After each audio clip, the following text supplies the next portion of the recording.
Hello, everyone, and welcome to tonight's call with Congressman Adam Smith. My name is Robin, and I will be moderating the conversation this evening. During tonight's call, we'll be taking questions from constituents like you. To ask a question, please press *3 on your telephone keypad now. You may also sign up for our newsletter by pressing *6 at any time during this call. Again, please press *3 to ask a question or *6 to subscribe to our newsletter. With that, I'd like to turn the call over to Congressman Adam Smith. Congressman, you are live and the floor is yours, sir. Well, thank you very much. I appreciate that, and I appreciate the opportunity to do this. I'm going to give some preliminary remarks on a few issues, things that we're working on in my approach here, and then turn it over for your questions. First of all, I want to let people know I'm going to be trying to do as many of these telephone town halls as possible. I think it's an excellent way to keep in touch with people, so be on the lookout for those calls. I like to do live town hall meetings. I may well attempt to do them again in the future, but to be perfectly honest, the last couple of attempts, as well as attempts that I know a number of my colleagues have tried, have been disrupted and shut down, which I think is very problematic. People have showed up screaming insults and not allowing anybody else to speak. I firmly believe that people ought to have their chance to say their piece, and I want to give them the space to do that. Unfortunately, a small group of people have decided that they're the only ones whose voices should be heard. And this is very, very dangerous to our democracy, and I'm struggling with how to handle it. I've been doing this for a long time. There have been a lot of very emotional issues that I've dealt with over those years. I've never had a situation where a group of people have decided simply not to allow anybody else to be heard. So I hope we will deal with it. I will let folks know on this call. In this particular instance, it's coming from the left side of the political spectrum. And for those of you on the left side of the political spectrum who are concerned about what Donald Trump might do to our democracy, you might be interested to know that of the people polled who expressed concern about what was going to happen to our democracy, half of them saw as big a threat coming from the Democratic Party as they did coming from Donald Trump. So we got to work on our side to make sure that we allow people to be heard. I know the issues are important. I've been doing this for a long time. A lot of the decisions that I make are literally life or death on a wide variety of issues. But if democracy is going to survive, we're going to have to be able to let other people speak. So I'll figure out how to handle that. But in the meantime, I will do this, and I think it's a pretty good way. I prefer to be able to see people and have that interaction, but this at least gives an opportunity for voices to be heard. Second big thing going on, obviously, is Donald Trump coming back into the White House. Cabinet picks of the last couple of days have gotten considerable attention. I am worried. I'm a big believer in the rule of law, that we are a nation of laws, not of individuals. I'm concerned about some of the picks and whether or not they will be doing the work of the people of the country or simply doing Donald Trump's bidding. I'm worried about that, particularly at the Justice Department and at the Department of Defense, and I will be monitoring that. I respect the outcome of the election. I will work with the Trump administration to the greatest extent possible, but I want to make sure that that administration represents all Americans as it is constitutionally required to do, and I will be working to make sure that happens. The other big issues for me, look, the defining issue in our country, I believe right now, is economic inequality. We have simply developed way too big of a divide between a small group of people who have a lot of resources and a large group of people who are struggling every day to get by. The basics of life right now, housing, education, are so much more expensive than they used to be. Wages and benefits have not kept up. I am dedicated to making sure that more people have access to the workforce development and education that they need to get ahead for an affordable price, and that we build more housing so it is not so expensive. In our district, it is incredibly expensive to have housing. I have a long story about how much it cost when I was growing up in SeaTac versus how much it costs now, which I will spare you, but let's just say it is a lot more expensive and the wages and benefits haven't kept up. I'm a strong supporter of unions. I give a shout out to the Boeing employees who, stood up and struck here over the course of the last couple of months to get better wages and benefits. There's a lot we need to do in that area. Second big issue, or basket of issues for me, are issues around what's going on in our district and in King County around homelessness, our criminal justice system, also behavioral health issues, drug abuse. I really think we have not addressed those issues. I'm deeply concerned about the breakdown of our criminal justice system. I think we have gone too far in the direction of not holding individuals responsible for the crimes they have committed, and I think we are seeing the result. I'm an aggressive supporter of alternatives to incarceration, but there's got to be accountability, there's got to be responsibility, and we have to enforce the law. And too often in our community, that is not happening. I want to fix that. I want to get to the point where we have more help for homeless people so that we have fewer on the streets and they can get into safer environments. And we got to address the drug problem. I am not a fan of legalizing drugs. I am a fan of treatment. I am a fan of helping people. But we got a lot more work to do to try to make sure that we get the drug problem under control. A lot more we can say about this, but I'll answer your questions. Lastly, immigration, huge issue. It certainly was a huge issue in the campaign. I support immigration. I believe we need more legal immigration. I also believe that we need a pathway to citizenship for the undocumented population. I am deeply concerned that if Donald Trump carries out his campaign promise to deport millions of people, it will have a devastating impact on a lot of lives. It will also have a devastating impact on our economy.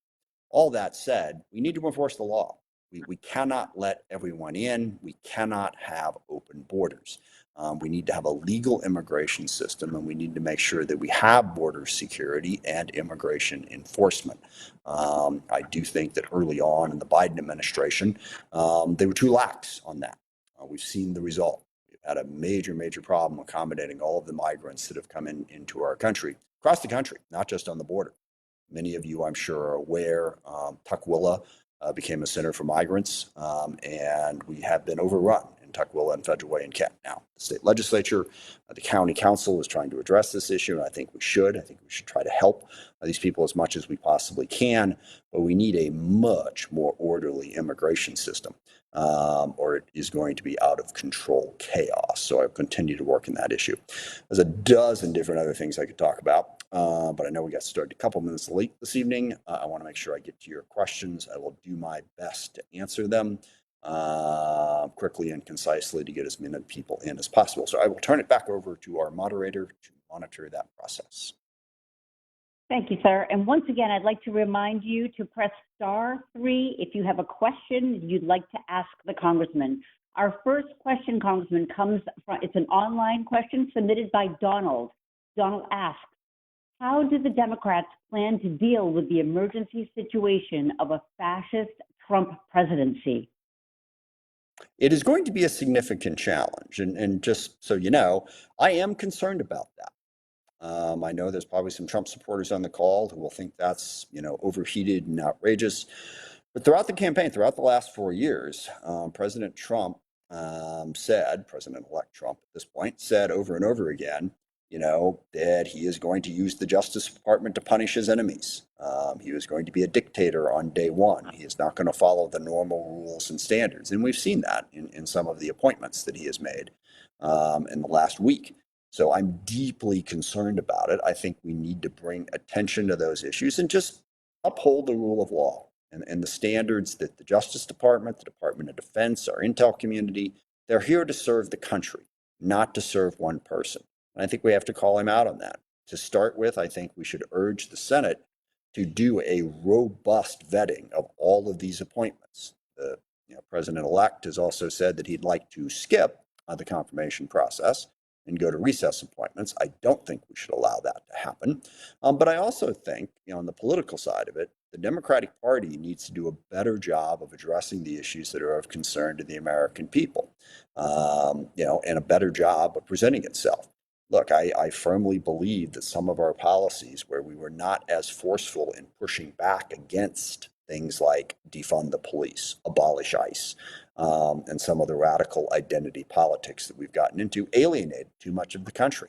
Now, if I think we could present a better alternative, I still am bit surprised that our country looked at everything that Donald Trump said over the course of the last 4 years and voted for it. But what's happening right now should not be a surprise. It's what Donald Trump said he was going to do.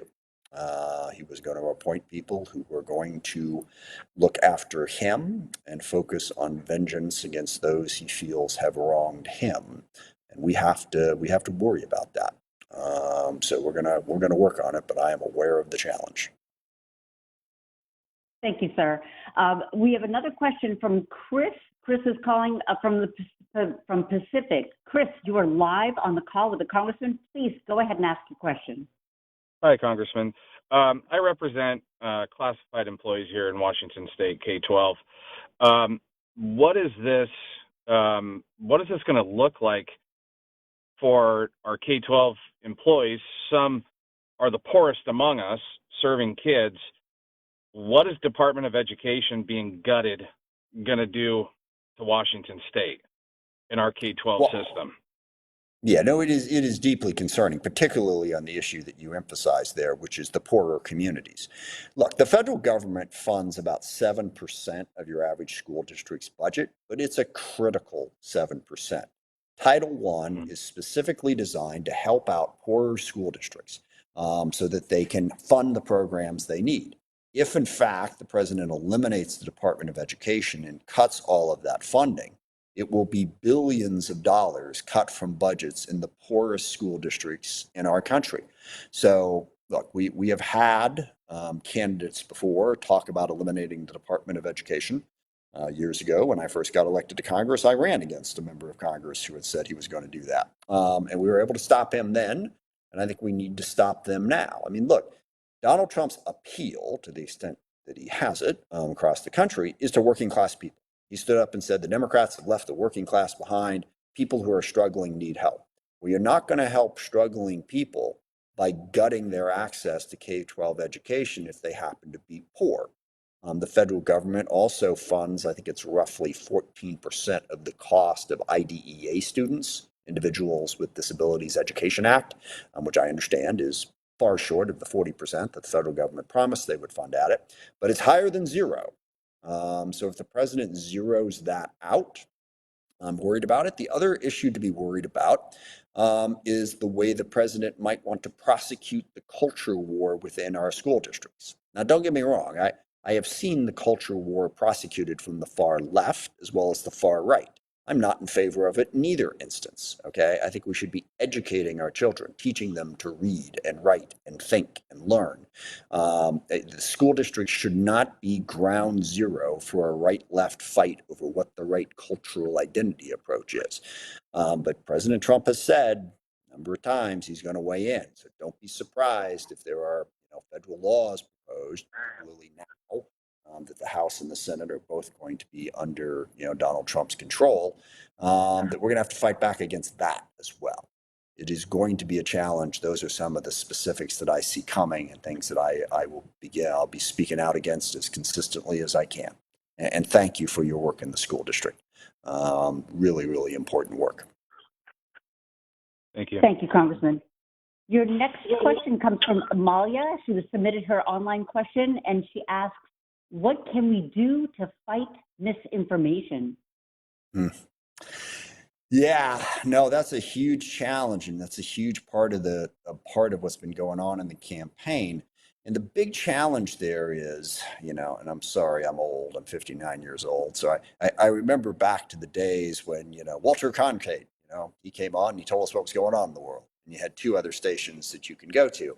Now, a lot of people, there are thousands of information sources. We do not get our information from remotely the same place.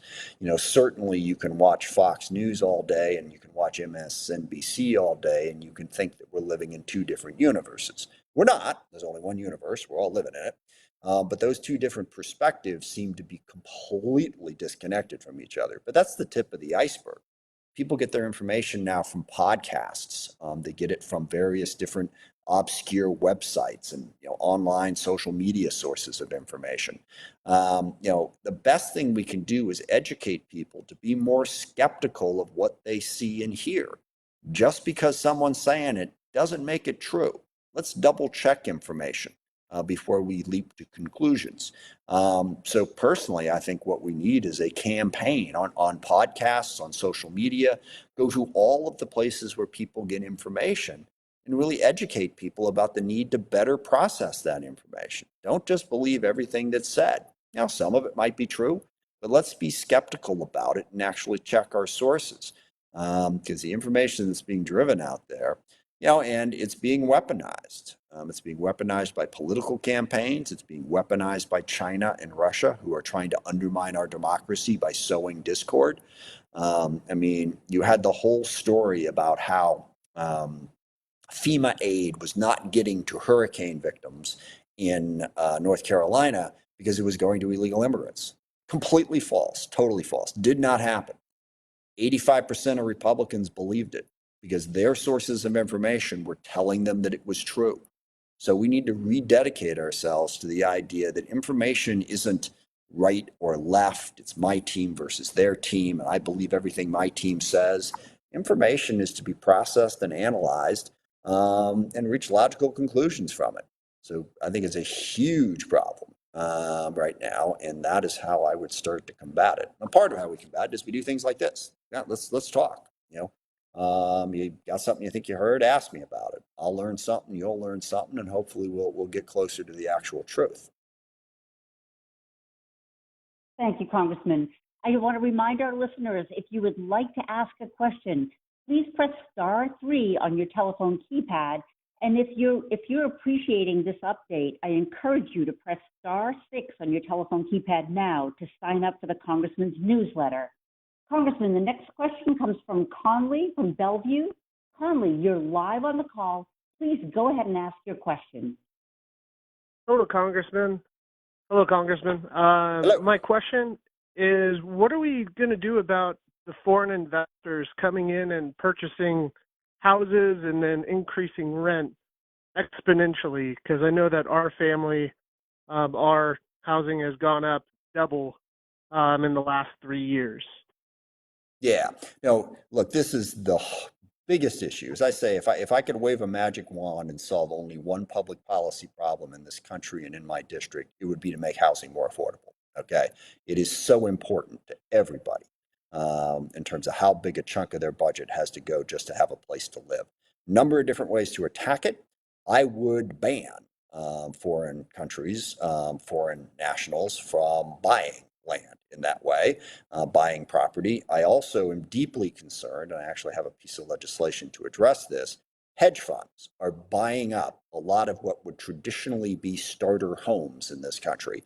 They're buying them up at prices that local families just trying to get their first home can't possibly compete with, and then renting them back and driving up the cost of that rent, and also denying working families the equity in the home.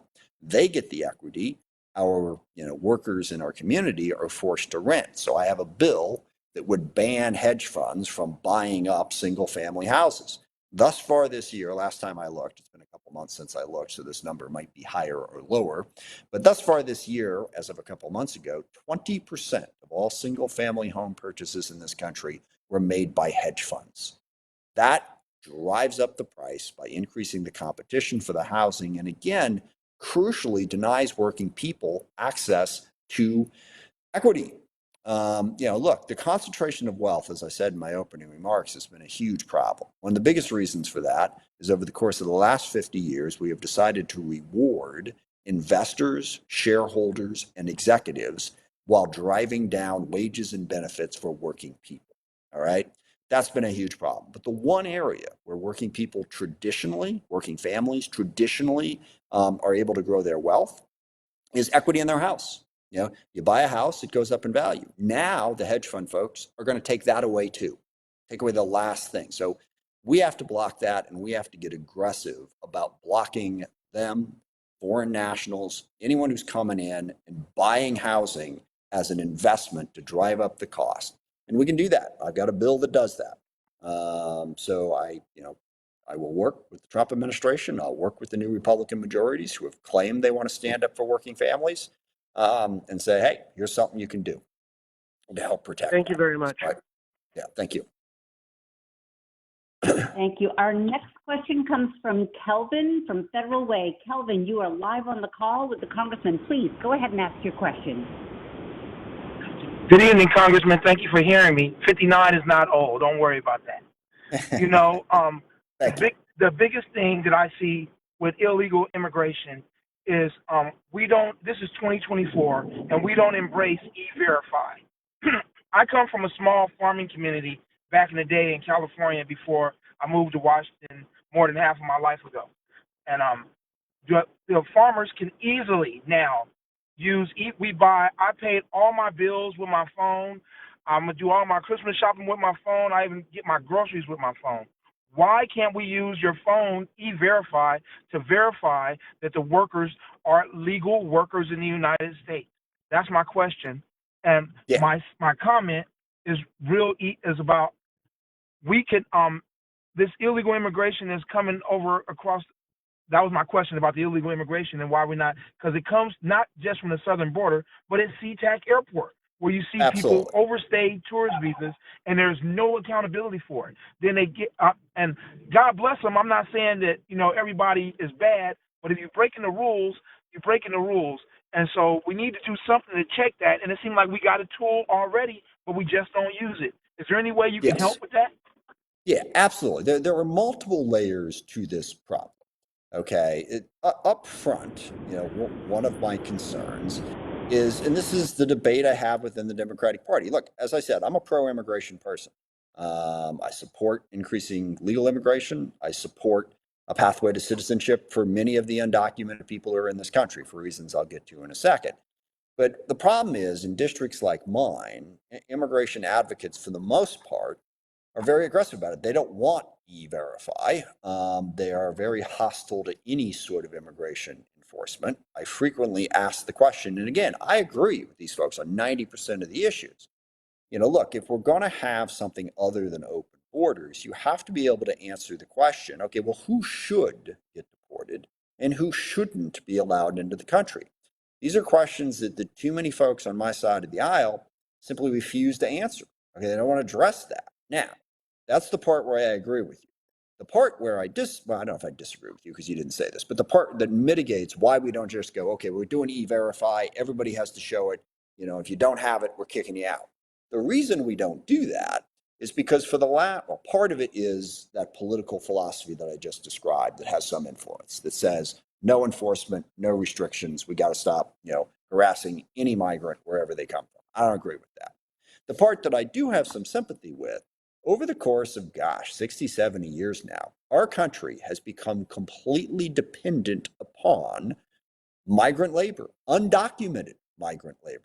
If, in fact, we were to deport every single migrant who is here undocumented, our economy would suffer a devastating blow because we've depended upon those workers, which is why I support a pathway to citizenship for them. Now, I don't think they should stick around without legal status, but I don't think we should just deport all of them either. So part of the solution, part of how we get to E-Verify, is to increase legal immigration, which we have struggled to do. And as much as Donald Trump wants to go after the undocumented population, he also wants to block legal immigration on a whole series of levels. Our economy, our country has benefited from immigration for 200 plus years now. It's one of the great strengths we have. People come here, they want to work hard, they want to build a better life for their families, and they strengthen our entire economy and our entire communities. So we have to work on that undocumented population, get them legal status, and then yes, we can more aggressively enforce immigration laws and we can have a better legal immigration system. But you got the left saying don't enforce anything, you got the right saying kick them all out. I would prefer a sensible solution.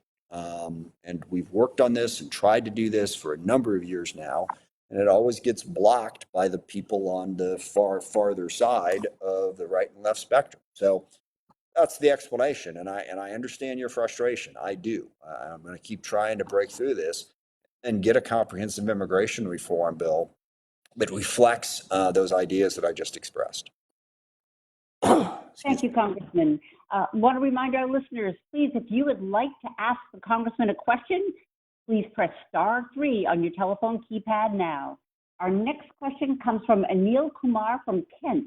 Anil Kumar, you are live on the call with the Congressman. Please go ahead and ask your question.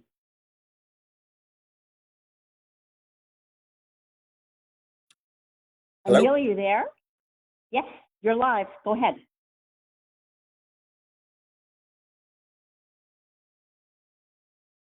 Please ask your question.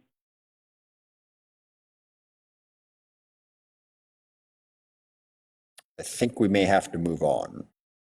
Okay, let's go right ahead, and we will take Mark. Mark from Renton. Mark, you are live on the call with the Congressman. Please go ahead and ask your question. Good evening, Congressman, and I appreciate this opportunity. Good evening.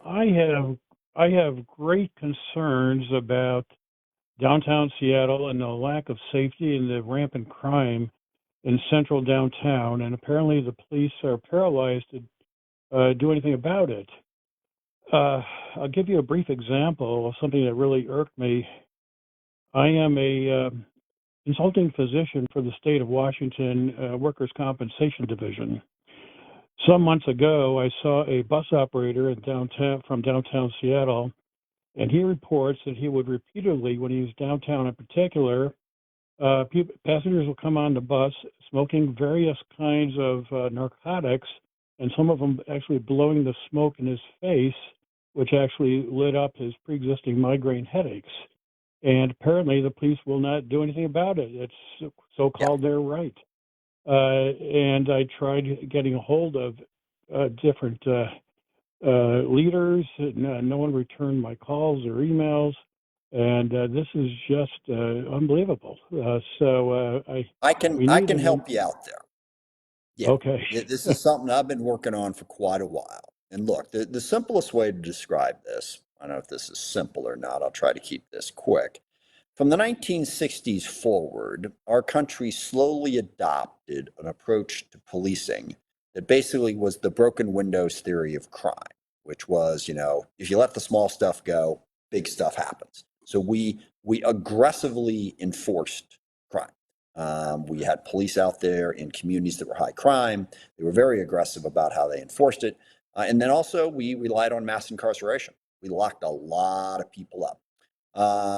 Now, there's two things to know about that. One, from a pure crime standpoint, it kind of works. It reduces crime dramatically, but it also has a huge negative. It destroys a lot of people's lives by putting them into prison for an extended period of time without ever really helping them rehabilitate. So around about, 15, 20 years ago, a lot of people started thinking, hey, we need to reform this system, which I agree with, all right?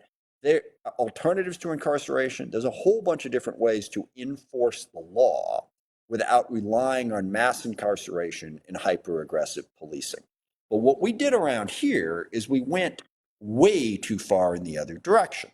And now, in my opinion, and there are probably people on this call who will lose their mind about what I'm about to say, but in my opinion, it is the unofficial policy of King County to abolish our criminal justice system. They will go to elaborate lengths to make sure not only do we not incarcerate people, but they are not charged with a crime, much less convicted of that crime. They are moved out of the criminal justice system and into a diversion path, which they then don't enforce and don't monitor in any way. So we have declined to prosecute many basic crimes at all. And you can, I met with the Kent Police Department, the police chief and several Kent police officers about a week ago. And they told me, people, particularly juveniles know, if they steal a car, nothing's going to happen to them. State legislature has also passed laws like, saying that you cannot, as a police officer, speak to a juvenile without an attorney present, except in certain isolated circumstances. So you have the situation where you have the student who was murdered in the middle of the day at Garfield High School, surrounded by witnesses. They haven't found out who did it yet, in large part because laws passed by the state legislature impeded the ability of the police to enforce that. We also have a prosecutor's office that is trying to plead down absolutely everything. And the Kent police officer gave me one very good example of a 17-year-old who was going to buy some marijuana from a couple. but decided instead of buying it, he would steal it. So he stole his father's gun and tried to steal it. An altercation ensued, and he wound up shooting the woman who he was buying it from in the stomach.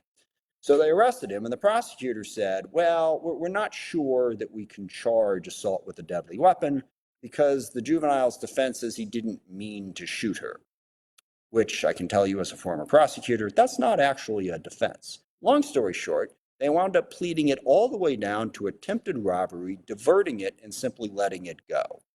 People in our community know this, okay? They know that if you rob stuff from a store, if you steal a car, hell, even if you assault someone, there's a pretty decent chance that nothing's going to happen to you. Because that's the thing about the broken windows theory of crime. It's not a theory. It's an absolute fact, all right? Part of the problem with the public transportation system is, during the course of the pandemic, we stopped requiring people to pay or enforcing it in any way. And we sort of turned the bus and the transit system into a no rules zone. No one was allowed to enforce those rules. And the community's picking up on that. So people are showing up and not paying. And again, I really want to emphasize where I started for all those people out there who are going to think that I'm some sort of lock them up and throw away the key person. I'm not. I want diversion. I want to give people opportunity. I want to get at the root causes of crime. Yes, if you are poor and you don't have any opportunity, you are more likely to commit crime. So let's help fewer people be poor, 100%. But if you actually commit crime, to have a position that says we're not going to enforce it, society just isn't going to function in that situation. And, I read something a year or so ago now about this problem that said, look, if Democrats don't enforce the law, then fascists will. Okay? And I think we're running into that a little bit with some of the frustration in the country. So if we want a reasonable approach to law enforcement, we have to have law enforcement. And I urge everyone who's concerned about this to recognize the county, King County, the prosecutor's office, the state legislature, the courts, they're not helping on this, all right? And I've had many conversations with a whole lot of people trying to urge them to a more reasonable position, and it has been a frustrating experience. So I think it's something that we need to address for the quality of life in our community. And I thank you for the question and the comment. Thank you. Thank you, Congressman. Thank you, Congressman. Once again, I'd like to remind folks, if you'd like to ask the Congressman a question, it's *3 on your telephone keypad. And if you appreciate this update, I encourage you to press *6 on your telephone keypad to sign up for the Congressman's newsletter. Our next question comes from Laura from CPAC. Laura, you are live on the call with the Congressman. Please go ahead and ask your question, Laura. Hi, Congressman Smith. Thanks for having me. There's so many things I'm worried about the second Trump administration, that terrify me. But the one thing that keeps me up at night is their plan to gut Social Security and Medicare. My parents are in their 70s. One needs insulin, and one is actually in the hospital recovering right now from surgery. What are the Democrats going to do to make sure that doesn't happen? So Social Security and Medicare remain intact for my parents and a lot of senior citizens. Yeah, we're going to shine a bright light on all of those efforts and try to stop them. And look, you are right to be concerned. Now, any Trump supporting Republican in this line would say, hey, Trump said he's not going to touch Social Security and Medicare. Okay, he did say that, but he also just put Vivek Ramaswamy and Elon Musk in charge of an effort to cut $2 trillion out of the federal budget. The federal budget is roughly $6.5 trillion, and 60% of that is Social Security, Medicare, and Medicaid. You don't cut a third out of the budget without touching the portion of it that's 60% of it. That's number one concern. And number two concern is also during the course of the campaign, President Trump promised to not tax tips, to not tax overtime, to put in place, to make permanent all of the tax cuts that he had passed in 2017. So if you're going to get to anything approaching fiscal responsibility and you're going to gut revenue in that way, The estimates, by the way, were that that would add like $7 trillion to the deficit on its own. Then you're darn right that Social Security and Medicare and Medicaid are going to be in jeopardy. And Medicaid matters. A lot of seniors, when you talk about assisted living, when you talk about any sort of help, they get that help from Medicaid. So you are absolutely right to be concerned about it. I would urge you, number one, to, put a lot of pressure, as I will, on this Commission for Government Efficiency and make sure that it doesn't cut these critical programs. But second, let's stop all the tax cuts and all the giveaways. And believe me, I understand. In King County, local government, there's a lot of taxes there, questionable use of that money. But in the federal level, for the most part, we've been cutting taxes for the last 20 years now, 22 years, going back to the Bush tax cuts in 2002. Cutting them further is going to cut into the bone of critical programs like Social Security and Medicare. So I think we got to make that argument that I just made loudly and often and put pressure on Congress to not allow those cuts to happen. Thank you, Congressman. Your next question comes from Peter. Peter, you are live on the call with the Congressman. Please go ahead and ask your question, Peter. As a ranking member of the Armed Service Committee, I was just really wanting your opinion on the appointment, or we'll see if it goes through the Senate, of Peter Hegseth from Fox News. Yeah, it's not good. And, the biggest part about it is, look, the Pentagon is the mother of all bureaucracies. It's a hard place to run. And the appointee has no experience whatsoever in working anywhere in the Pentagon or on Pentagon policy at all. He's a pundit. He's been sort of, spouting his opinions on TV, and that's fine. But he hasn't had to substantially run the place. And I know he's a combat veteran, served in the Guard and Reserve. He was deployed multiple times. And that certainly gives him a good perspective on some issues. It does not give him a perspective on how to run the entire Pentagon and its roughly $900 billion budget. So I think it's a sort of shoot from the hip pick, where Donald Trump wanted someone who would be loyal to him first and foremost. And I'm also concerned that, President Trump has made it clear that one of his biggest priorities at the Pentagon is to purge anyone who is not loyal to him. So we're going to have a Pentagon that's going to be focused on firing generals and other people working over there based on that, as opposed to dealing with the real challenges that we face at the Pentagon. Look, I've been working hard to try to reform the way we do procurement and acquisition to get the Pentagon to the point where they can finally pass an audit, which, by the way, they're making some progress on. The Marine Corps passed their audit. A couple other departments did as well. But you got to know how the bureaucracy works. This is someone who's never worked on a single defense program. He doesn't even come from private industry where, he would have managed a program from that perspective. And he hasn't, served in the military for 12 years now. He has been on Fox News offering opinions about a variety of different things. It's also concerning that he seems to think that, women don't play an important role in the military. I think they do. And if we exclude that largest segment of our population, how are we possibly going to get the people we need to defend this country? And I'm also concerned that he has no relationships whatsoever with key partners and allies across the world, the 50-plus nation coalition that is defending Ukraine. And just to give you one example of the pundit aspect of this, I was actually on TV talking about this today, and they played a clip for me of Mr. Hegseth saying that, and I'm not going to say what he said exactly because he swore in this comment, but he described the Ukraine war as basically, Putin, he's just trying to get his stuff back.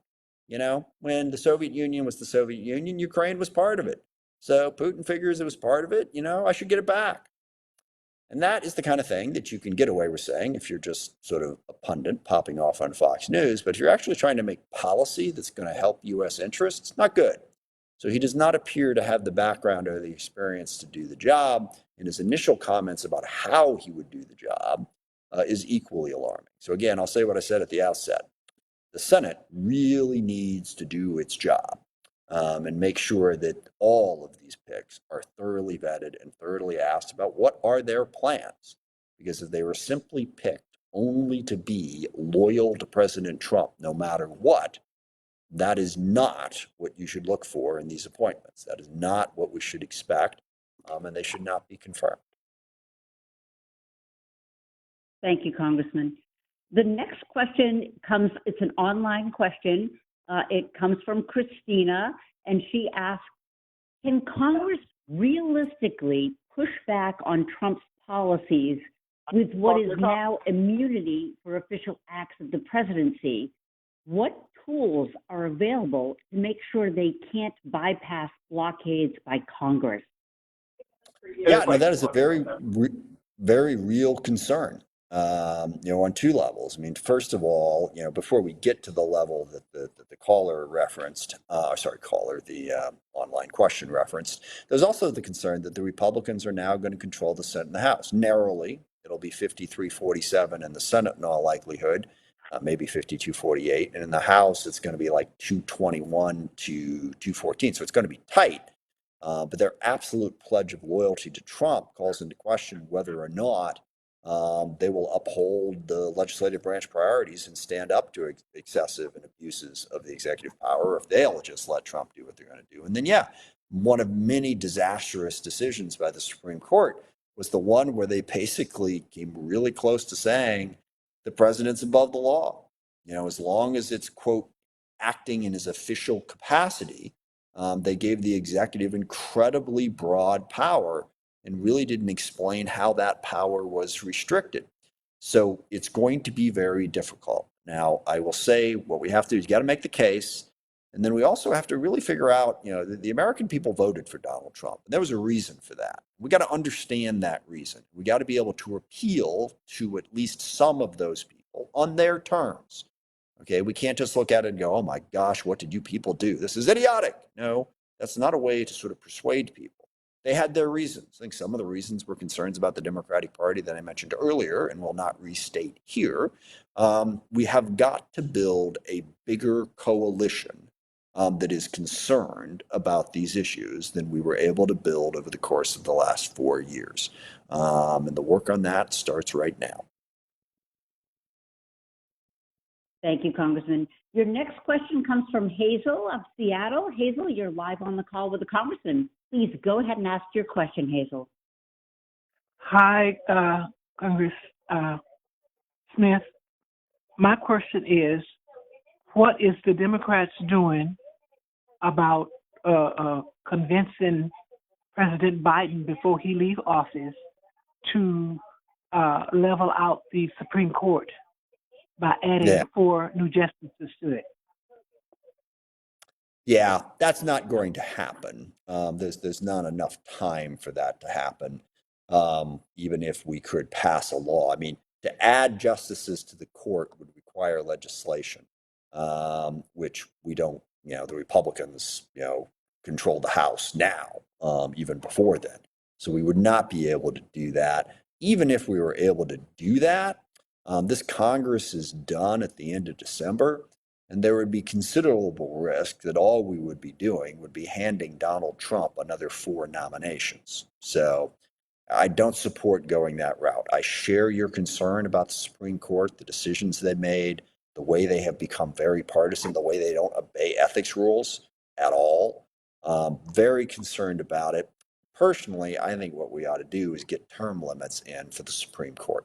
I don't believe in lifetime appointments, and that's what we should change. Expanding the court is utterly dependent upon who's going to appoint these additional justices. And it could very well be the same people who appointed the ones that we have now. But if we would eliminate the lifetime appointment and at least have some accountability for justices. And by the way, there should be bipartisan agreement for that. I think, conservatives would be concerned about Democrats getting control and appointing people for life who are unaccountable. The lack of accountability for the court, I think, is a problem. Thank you, Congressman. We've got time for one last question. The question comes from Karen. Karen's calling from Bellevue. Karen, you are live on the call with the Congressman. Please go ahead and ask your question. Hi, good evening, Congressman. Thank you for this opportunity. You've already talked a lot about crime and even guns in this conversation. And my number one issue is, what are we going to do about the number of guns in this country. And what can you do to pass an assault weapons ban? What can you do to bring legislation that will address red flag laws for people that have already proven that they are violent, to people and themselves? And what can you do to pass legislation that closes gun show loopholes and the like? I'm super concerned about people out shooting guns on Forest Service roads, and the stray bullets are hitting people's houses. And there are all kinds of laws now and bureaucracy that ordinary citizens have to go through in order. It's almost impossible to put up a sign and outlaw people shooting guns out on a Forest Service road. It's almost impossible. Yeah, first, I support all three of those proposals that you mentioned. I have co-sponsored and introduced legislation to do that for an assault weapons ban, for the red flag laws, and also for closing the gun show loophole. When Democrats controlled Congress, we actually passed several of those out of the House to have them blocked in the Senate. I personally can't pass a law. I can vote for it, I can introduce it, I can push it, and I will do all of those things. But it requires 218 votes and then usually 60 senators and a president to do it. But I will continue to advocate for all three of those laws. We have way too many guns in this country, all right? And it is placing us at greater risk. We ought to be able to have reasonable restrictions on the number and kinds of guns that people own. You want to own a gun for self-defense, that's fine. I think owning assault weapons is completely indefensible. I think not having adequate background checks on people purchasing those weapons, and also the red flag law. People who have clearly been identified by the court as a threat to their community should not be allowed to have firearms, and we ought to be able to enforce it. So we need to do that. I do get a little frustrated, not to keep coming back to the same theme, with the folks in King County who will constantly decry gun violence, which they do, and talk about banning all of these things, but then they won't enforce the law. Okay, the legislature passed a law that says a juvenile has to be caught with illegal possession of a firearm 5 times before they can be detained. And then there are countless instances, just like the one I just described, of a juvenile who had a gun, shot somebody with it, and the prosecutor's office still didn't charge them with that. And I would say this to my friends on the left: you want all of these laws that ban people's ability to have guns, which I support, but then you don't want to have people who can enforce those laws? Well, what good is that? Respectfully, we've got to fund juvenile detention and spaces for rehabilitation for these kids, because absolutely we can't just arrest them and then put them in with adults. And we have a critical problem in Washington State. I'm not talking about putting them in. But there's no space for them. There's no space for them right now in a juvenile justice system. There are a variety of different spaces for them that we are choosing not to use. The juvenile detention facility in King County right now, it is still the county's plan to close it. Okay, and they haven't opened up any others. I'm with you on that. Okay, but if we want detention facilities, then the county has to actually build them. All right. So I'm not even saying that is the only way, but you have to enforce the law and rehabilitate them, send them to diversion programs, absolutely. But we can't just we're on the same page. Okay, so that's what I'm trying to. I agree. Yeah, and it's bipartisan. This is bipartisan, and when Trump stands up there and he's being shot at, he ought to care, and all of the people following him ought to care. Yeah, and then the only thing, the way I put it is, I never liked the right wing, thing. Oh, guns don't kill people; people kill people. Okay, well, the gun is involved, but I also don't like the left wing thing where people don't kill people, guns kill people. It's both. Okay, we have to have reasonable gun safety laws, and we also have to have a way to enforce those laws. So, all right, I think we are done. I want to say thank you to everybody. I'm going to do this as often as I possibly can because I want to get the opportunity to interact. I think this is a good way to do it. Your questions have been great. I really appreciate that. Also, and I'm sure we'll provide this information, there are many different ways to contact me outside of this. Please do that. My staff and I are 100% committed to being responsive. Got a question, email us, call us. I don't know if anybody sends us actual old-fashioned letters anymore, but you can do that too. So reach out to our offices, let us know what you think we ought to be doing and how we can be helpful. Thank you for giving me the chance tonight. Thank you, Congressman, and thank you to everyone on this evening's call. If you would like to subscribe to the Congressman's email updates, please stay on the line and you'll be able to leave a message with your email address so that we can get you subscribed. Have a blessed evening. Good night, everyone.